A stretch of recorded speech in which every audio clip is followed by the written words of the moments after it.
El lunes fui a recoger a Vera al colegio con mi padre y cuando volvíamos a casa, por lo que fuese, decidimos ir por otro camino, un camino por el que no vamos nunca. Cuando llevábamos un par de minutos caminando, en algún momento mi padre desaparece de la ecuación y estoy yo solo con Vera y escucho a mi padre gritando ¡Vera! Pero no sabíamos si estaba enfadado, preocupado, si se había caído, no sabíamos qué había pasado. Nos giramos y vemos a mi padre señalando al suelo, con los brazos abiertos, a unos billetes que habían en el suelo.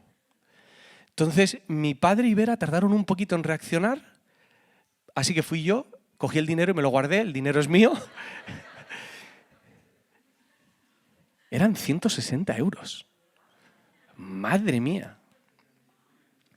Si no te impresionan 160 euros es porque tienes mucho, ¿vale?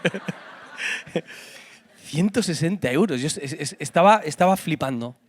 Y en el momento en el que yo me guardo ese dinero en el bolsillo de atrás, empezaron a desatarse una serie de pensamientos y sentimientos en cadena. Lo primero que pensé fue que potra tiene mi padre que siempre se encuentra dinero. O sea, de verdad os lo digo, lleva toda la vida encontrando ese dinero. A veces pensamos que lo tira él como para impresionarnos, ¿sabes? Lo siguiente que pensé es, ¿qué me puedo comprar con 160 euros? Luego empecé a sentirme un delincuente por guardarme un dinero que no es mío. Al mismo tiempo me sabía fatal por la persona que había perdido 160 euros. Después, todo esto en milésimas, pensé, ¿este dinero se ha ganado de manera legal? ¿Y si el dinero es falso? ¿Y si voy al banco, pongo el dinero y me dicen, detenedlo, son 160 euros falsos? Y la pregunta que más veces me hacía una y otra vez era, con 160 euros, ¿cuántas veces puedo ir al Jenkins? Ese estaba todo el rato en la cabeza. Todo esto mientras mi padre, Vera y yo nos parábamos a esperar a que apareciese alguna persona buscando dinero, ¿no? No sé cuál es la cara de buscar dinero, pero se parece a la vuestra, creo, ahora. Y estábamos ahí esperando. Había una parte de mí que quería hacer feliz a esa persona y que volviese a encontrar el dinero, y había otra parte de mí que no quería hacer feliz a esta persona en absoluto. No apareció nadie, estuvimos ahí unos minutos, y todo este cacao mental se disparó porque tenía varios trozos de papel guardados en el bolsillo de atrás. Dinero. Hoy vamos a terminar la serie de ritmos en la que hemos estado hablando durante estas semanas de diferentes disciplinas espirituales que formaban parte, perdonadme que estoy de la garganta un poco, disciplinas espirituales que formaban parte de la vida de Jesús y también de la vida de los discípulos. Y especialmente hemos estado hablando de esas disciplinas espirituales que corren el peligro de desaparecer en las épocas de emergencia, esas épocas en las que queremos resolver las cosas muy rápido, necesitamos actuar con urgencia y acabamos prescindiendo de ciertas disciplinas espirituales que justo son las que tienen el potencial de mantenernos vivos en este tiempo. Tienen el potencial de formarnos interiormente, pero también de transformar las cosas a nuestro alrededor. En estas semanas hemos hablado del servicio, hemos hablado del silencio y hoy vamos a hablar del ritmo de la generosidad. Eso quiere decir que vamos a hablar de dinero. Y hablar de dinero puede resultar un poquito incómodo. Un poquito incómodo en España y en la cultura latina, porque los españoles y los latinos hablamos y pensamos mucho en dinero, pero sobre todo del dinero ajeno. Pocas veces lo hacemos de nuestro propio dinero. Incluso no solamente del dinero, sino de la manera en la que usamos nuestro dinero, cómo lo gastamos. Por eso a veces tendemos a justificarnos con las cosas que compramos. ¡Qué zapatillas más bonitas! Estaban en oferta. Enseguida tenemos que aclarar que no nos hemos gastado tanto dinero como parece, ¿no? Es que te has ido de vacaciones a no sé qué sitio y tienes que contarle a todo el mundo que era un regalo y que alguien te ayudó y que estaba en oferta, era un 2x1. Y tendemos a justificar nuestro uso del dinero porque nos resulta incómodo culturalmente hablar de dinero en España. Además, hablar de dinero en la iglesia lo hace un poquito más complicado, porque instintivamente sospechamos de la persona que nos está hablando de dinero, que en este caso soy yo, o sospechamos de la organización que nos está pidiendo dinero. ¿Qué quieren? ¿Quieren que diezme más? ¿Quieren que sea más generoso con mis donativos? ¿Quieren dinero para algún proyecto en particular? O puede que incluso hayáis vivido una experiencia en la que literalmente os habéis sentido estafados en una iglesia. Así que la idea es que en todas las iglesias esa es la dinámica con el dinero. Por eso creo que sería bueno que podamos hablar cada vez más de dinero en la parroquia, y no me refiero necesariamente desde el púlpito, sino que podamos sentirnos cómodos a la hora de hablar de dinero y que aprendamos a hacerlo sobre todo, desde la perspectiva de Jesús, no desde la nuestra ni desde la perspectiva de la cultura, sino desde la de Jesús, que, como ya sabéis, habló del tema del dinero en muchas ocasiones. Lo hizo hablando de los impuestos, la limosna, la corrupción en el templo, habló de las inversiones, de las preocupaciones del dinero. Y en particular hoy le vamos a prestar atención a 3 frases de Jesús que nos van a ayudar a entender la importancia del dinero, el papel que juega en nuestra vida el dinero y el papel que debería jugar en nuestra vida el dinero. Quiero leer Mateo 6, versículo 19 al 21. Y aquí va la primera frase. No os hagáis tesoros en la tierra, donde la polilla y el orín corrompen y donde ladrones miran y hurtan, sino haceos tesoros en el cielo, donde ni la polilla ni el orín corrompen y donde los ladrones no minan ni hurtan. Porque donde esté vuestro tesoro, ahí estará también vuestro corazón. El dinero es importante porque el dinero no es solamente dinero. Cuando hablamos de dinero, estamos hablando también del corazón. El corazón es ese lugar de nuestro interior en el que conviven lo que pensamos, lo que sentimos y lo que amamos, nuestras decisiones. Y parece que, según Jesús, hay una relación directa entre nuestro corazón y nuestros tesoros. Nuestro dinero, nuestros recursos y nuestras emociones, sentimientos o pensamientos. Por un lado, el dinero va a donde nuestro corazón le indica. Si tu corazón te dice que lo importante para ti es la música, te gastarás dinero en instrumentos que no vas a usar. Que esto es lo que me suele pasar a mí de vez en cuando. Está mi mujer de testigo. Si tu corazón desea viajar, entonces tu dinero se irá en billetes de avión o en reservas de hotel. Si lo que te hace sentir paz es tener una casa, entonces intentarás comprarte un piso cuanto antes o estarás sufriendo porque no llegas para poder tener esa hipoteca. Hacemos con el dinero lo que nuestro corazón le dice que hagamos. Persigue a nuestros deseos. Pero a la vez, nuestro corazón va a donde se dirige nuestro dinero. Aquel sitio en el que ponemos el dinero es aquel sitio al que luego nuestro corazón va detrás. Si gastas en ocio, tu corazón le dará cada vez más importancia al ocio. Si gastas en libros, cada vez desearás tener más libros. Es decir, que el dinero tiene un poder de transformación, no solamente social, no solamente de puertas hacia afuera, sino que el dinero tiene el potencial de cambiar y moldear nuestro corazón. En este versículo, Jesús dice que donde esté vuestro tesoro, ahí estará también vuestro corazón. Dicho de otro modo, donde esté tu dinero, estarán tus pensamientos, tus deseos y tus sentimientos. El dinero no son solamente cifras o papeles. Cuando hablamos de dinero, en realidad estamos hablando de cosas más serias, de lo que se cuece en nuestro interior. Hay algo dentro de nosotros que se va removiendo. Porque el dinero nos recuerda a la justicia o a la injusticia, nos recuerda a nuestros deseos, a nuestros sueños, a nuestra libertad, a nuestras malas decisiones, nos recuerda a la esperanza, a veces nos hace sentir envidia o poder, o a veces lo que nos trae son memorias de la infancia. Y dependiendo de cómo nuestros padres usaron el dinero, nosotros lo usamos. Si ellos lo vieron como algo malo, nosotros a lo mejor también lo vemos de la misma manera. Si ellos lo pasaron mal económicamente, nosotros usamos el dinero de una manera. O si hubo mucha abundancia, usaremos el dinero hoy en día de esa manera. El dinero despierta cosas en nosotros, nos hace pensar y nos hace sentir. Y nosotros intentamos reducir el dinero a la cuestión de tener o no tener dinero. Somos así de simples.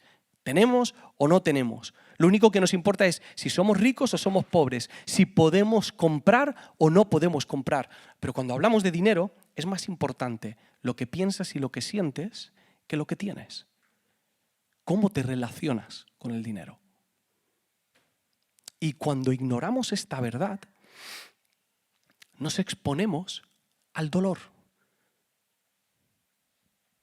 Pablo escribió en 1 de Timoteo: el amor al dinero es la raíz de toda clase de males. Dice, por codiciarlo, algunos se han desviado de la fe y se han causado muchísimos sinsabores. Otras versiones dicen muchos dolores. Cuando el corazón llega a un lugar al que no le corresponde, cuando llega a convertirse en algo así como tu Dios, cuando llegas a amarlo demasiado, te va a provocar mucho dolor. Y este problema que tenemos no es una cuestión económica únicamente. Estamos hablando de una cuestión espiritual o teológica. Eso es lo que hay en el fondo. Y eso nos lleva a la segunda frase de Jesús. ¿Está sonando por ahí una radio, puede ser? ¿Alguien está escuchando otra predicación de la parroquia porque esta la aburre? ¿Os imagináis? No. Mateo 6, segunda frase de Jesús acerca del dinero. Mateo 6, 24. Nadie puede servir a dos señores, pues menospreciará a uno y amará al otro, o querrá mucho a uno y despreciará al otro. Ustedes no pueden servir a la vez a Dios y a las riquezas. Jesús expone en esta conversación una de las batallas más inesperadas, porque después de que Jesús diga una frase como nadie puede servir a dos señores, lo lógico sería pensar que Jesús va a decir a Dios y a Satanás, ¿no? El archienemigo de Dios. Pero no es eso lo que dice, sino que en vez de decir Satanás, dice el dinero. La palabra que utiliza Mateo para dinero es la palabra mamón, que a nosotros nos suena muy graciosa, ¿no? Iba a hacer un chiste, pero no tiene sentido. Porque está ahí, ¿no? Y esa palabra no es solamente riquezas o dinero, sino que muchos teólogos llegan a la conclusión de que está utilizando la palabra mamón como una personificación de una deidad. Es como si el dinero cobrase una forma física y se convirtiese en una especie de rival para el reino de Dios. Y Jesús dice algo súper tajante aquí. Dice, nadie puede servir a dos señores. No existe la persona capaz de servir al dinero y servir a Dios. No existe la persona capaz de obtener lo mejor de los dos mundos, que eso es lo que intentamos. ¿Y si puedo seguir obteniendo lo mejor del Dios dinero y puedo seguir obteniendo lo mejor del Dios Jesús? No existe la persona capaz de eso y tú y yo no vamos a ser la excepción de la humanidad, por más que lo intentemos. Cuando el dinero es nuestra prioridad, deja de ser una herramienta para convertirse en un Dios. Y nosotros dejamos de ser administradores para convertirnos en esclavos de ese Dios. Quiero leeros una cita de José Antonio Pagola. La leí hace unas semanas en el retiro y, me perdonáis, pero creo que es muy oportuno volver a leerla y extenderla un poquito más. Dani, ¿me puedes subir un pelín el volumen, por favor? Gracias. Dice esto, el consumismo se ha convertido en la nueva religión del hombre moderno. La meta absoluta consiste en poseer y disfrutar, lo que sería nuestra doctrina. Para ello es necesario trabajar y ganar dinero, lo que sería nuestra ética y nuestros méritos. Los practicantes acuden fielmente a su compra semanal, a su culto. Se viven con devoción intensa las grandes fiestas, Navidad, Reyes, vacaciones, bodas, días del padre, de la madre. No es fácil liberarse de la esclavitud del consumismo. Como decía Erich Fromm, el hombre puede ser un esclavo sin cadenas. El consumismo no ha hecho sino desplazar las cadenas del exterior al interior. Por dentro estamos encadenados a un sinfín de caprichos y falsas ilusiones. Estas cadenas interiores son más fuertes que las que se ven por fuera. ¿Cómo liberarnos de la esclavitud si vivimos creyendo ser libres? Es curioso que uno de los términos que más se utilizan desde hace unos años para referirse a la economía es la libertad financiera. Pero creo que la mayoría de las veces que utilizamos esta expresión, libertad financiera, lo utilizamos como un eufemismo y lo que realmente queremos decir es quiero tener más. Quiero estar más cómodo. Quiero que sobre. Y aunque tener más en sí no es ningún problema, en absoluto, la propuesta de Jesús no es tener más. La propuesta de Jesús es ser menos esclavos del dinero. Esta idea de tener más, la respiramos tanto en nuestra cultura que hemos hecho nuestra propia versión en la iglesia. Y cuando hablamos del dinero en la iglesia, muchas veces nos acercamos a la Biblia o en nuestros devocionales con la intención de ver cómo podemos conseguir más dinero, pero conseguirlo en el nombre de Jesús. Es decir, ¿cómo puedo obtener más consejos bíblicos para tener más dinero? Cuando el propósito de Dios no es que simplemente estemos satisfechos y tengamos lo que necesitamos, sino transformar nuestro corazón hasta que seamos menos esclavos del dinero. Si pensamos que el Señor Jesús ha venido para satisfacer tu hambre económica, si crees que ese es el camino, déjame decirte que entonces Jesús ya no es tu Señor. Lo que estás haciendo es intentar usar a Jesús para conseguir aquello que realmente te importa, que es tener. La solución para tener una relación saludable con el dinero no es tener mucho dinero, que es lo que a veces pensamos. Y la solución tampoco es no tener nada de dinero. Creo que la propuesta de Jesús es distinta. Y aquí es donde vamos a la tercera frase de Jesús sobre el dinero. Hechos 20, versículo 35. En todo os he enseñado que, trabajando así, se debe ayudar a los necesitados y recordar las palabras del Señor Jesús, que dijo, más bienaventurado es dar que recibir. Más bienaventurado es dar que recibir. Esa es la solución que se propone para trabajar con nuestro corazón y para trabajar con nuestro ídolo dinero. Más vale dar que recibir. Bienaventurado se podría traducir también como feliz o dichoso o alegre y gozoso. Es decir, hay más alegría en aquella persona que tiene la costumbre de dar que en aquella que lo que quiere solamente es recibir. Y aquí llega la triquiñuela. Todos los que seguimos a Jesús, o incluso si no le sigues, probablemente sabrás que esto es cierto, que hay mucho gozo en el dar. La generosidad es algo que sabemos que debe caracterizarnos como discípulos de Jesús. El mundo sabe que la solidaridad, la generosidad, la dádiva debería ser una de las características de los cristianos. Por eso se enfadan tanto cuando somos tan egoístas. Pero a la vez sabemos que ser generoso incluye una vida de sacrificio constante, incluye una vida de desprendimiento, soltar. Entonces, como sabemos que ser generoso es bueno, pero no nos apetece hacerlo, lo que hacemos es tergiversar la generosidad, moldeamos la generosidad para que la generosidad quepa en el mismo espacio que nuestro egoísmo. Dicho de otra manera, ¿cómo puedo seguir siendo egoísta y sentirme generoso? ¿Cómo puedo tener las dos cosas?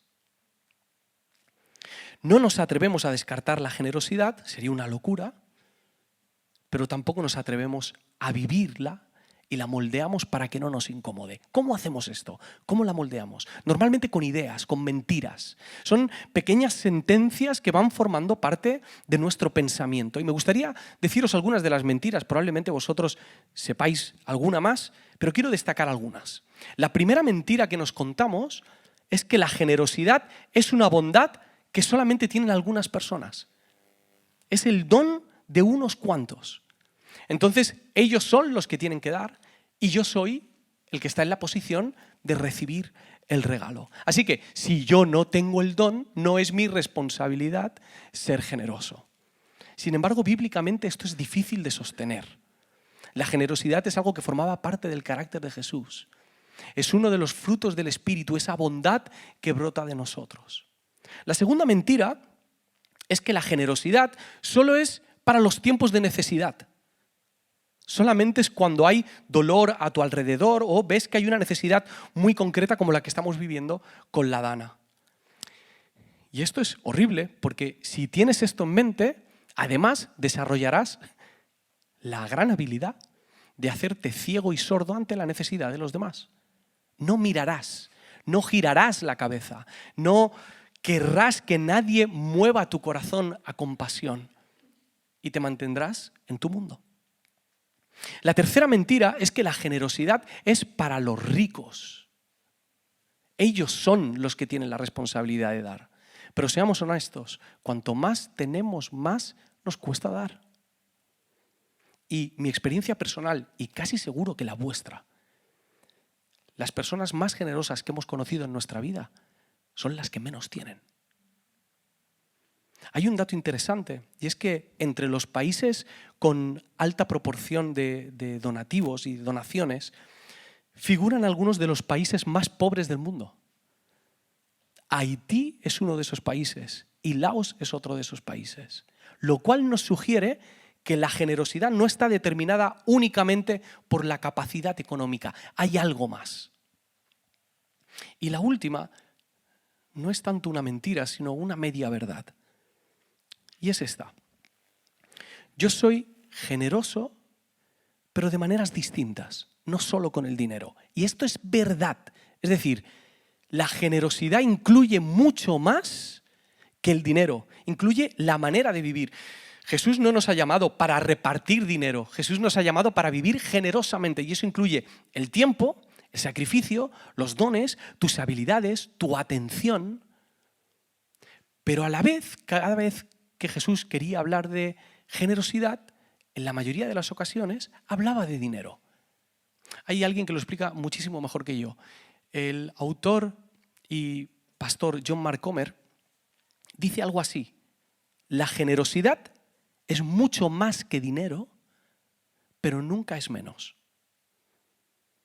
Es decir, que la generosidad empieza por el dinero. Parece que hay algo que mueve nuestro corazón y nos hace más generosos cuando nuestras manos empiezan a soltarse para bendecir a los demás.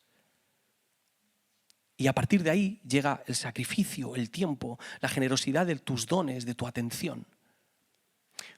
Lo peligroso de estas mentiras es lo siguiente.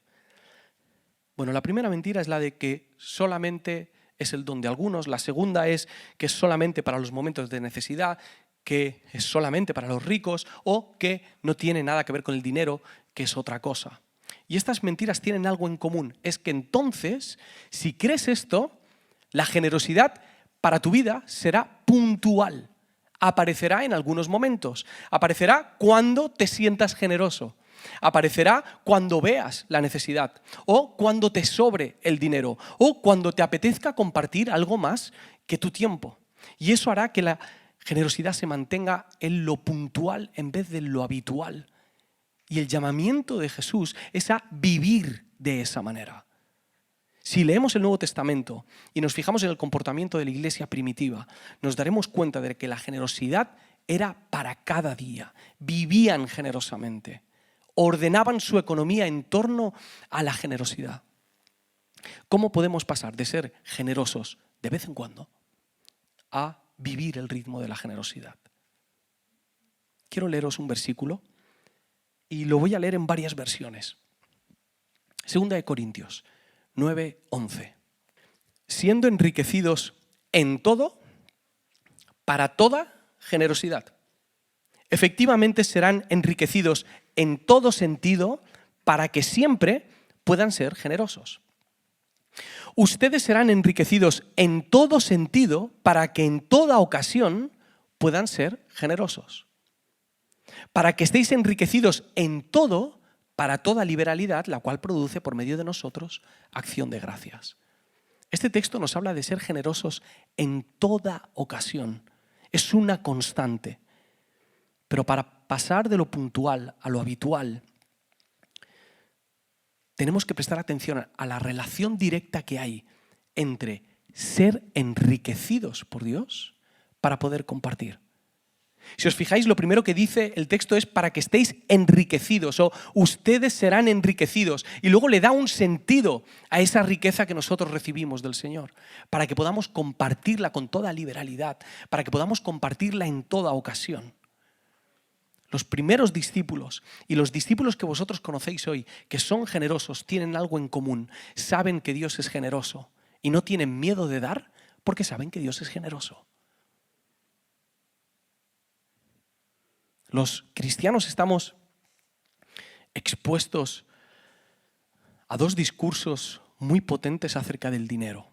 Uno es el discurso de Jesús y el otro es el discurso de nuestra cultura. A simple vista, el discurso de nuestra cultura parece, ¿cómo diría?, más abundante. Parece que hay más riqueza en lo que nuestra cultura nos dice, porque hay ostentación. Parece que hay más recursos. Es una invitación a comprar, a obtener. Pero si nos fijamos en el comportamiento que hay detrás de esto, nos daremos cuenta de que el discurso de este mundo es un discurso lleno de escasez.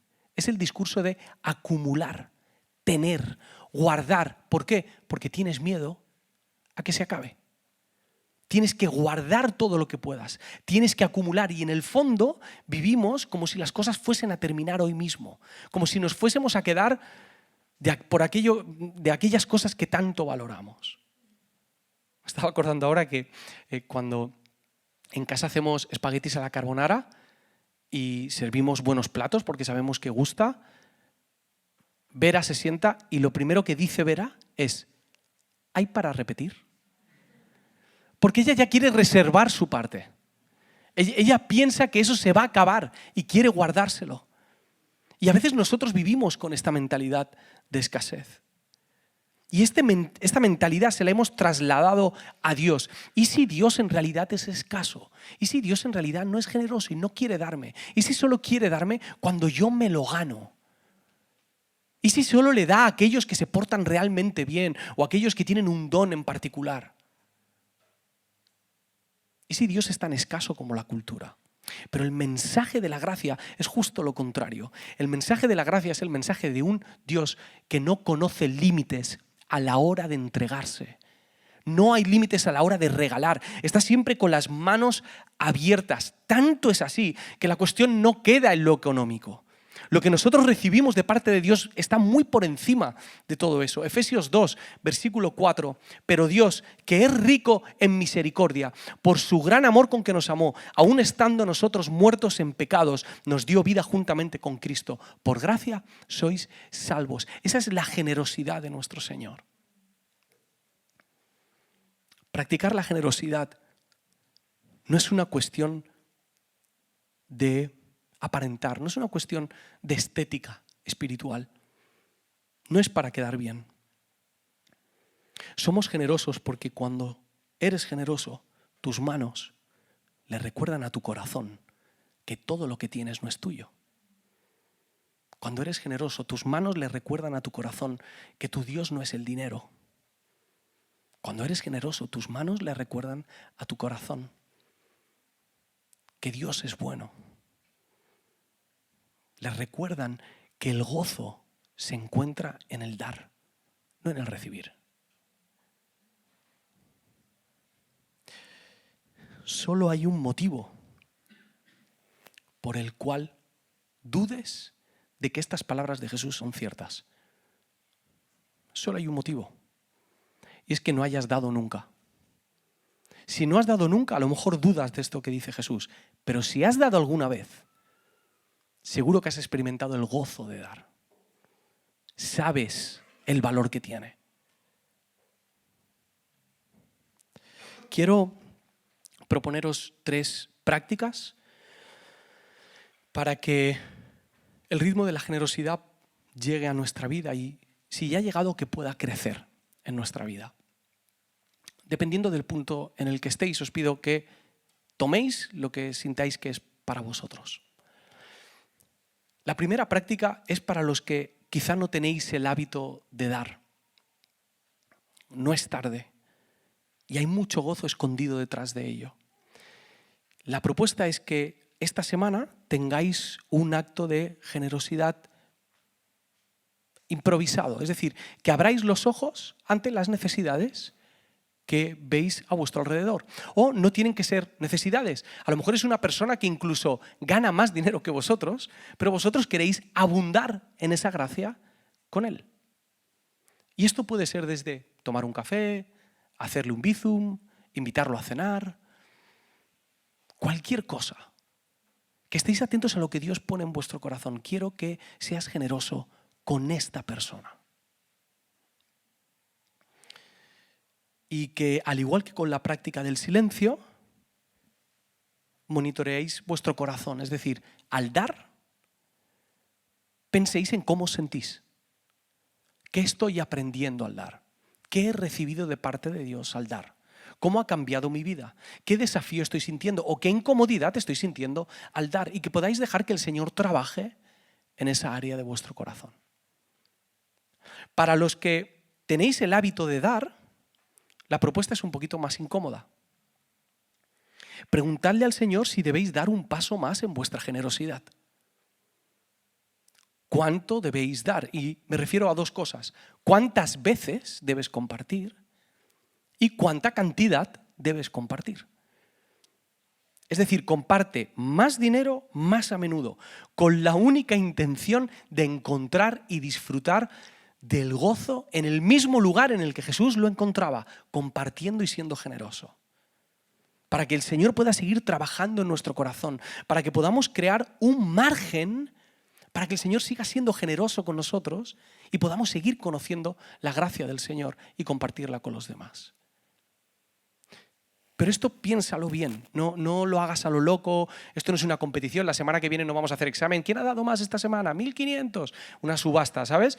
Y vamos ahí. Esa no es la idea es que con calma podáis hablar con el Señor y que el Señor os diga, ¿y si das este paso? ¿Y si tienes la costumbre de hacer esto semanalmente o mensualmente? ¿Y si subes la cantidad? ¿Y si además de bendecir a esta persona, bendices a esta otra persona? Y para aquellos que ya tenéis el hábito de ser generosos económicamente y que incluso os planteáis esto muy a menudo y lo hacéis, os invito a reflexionar en lo siguiente.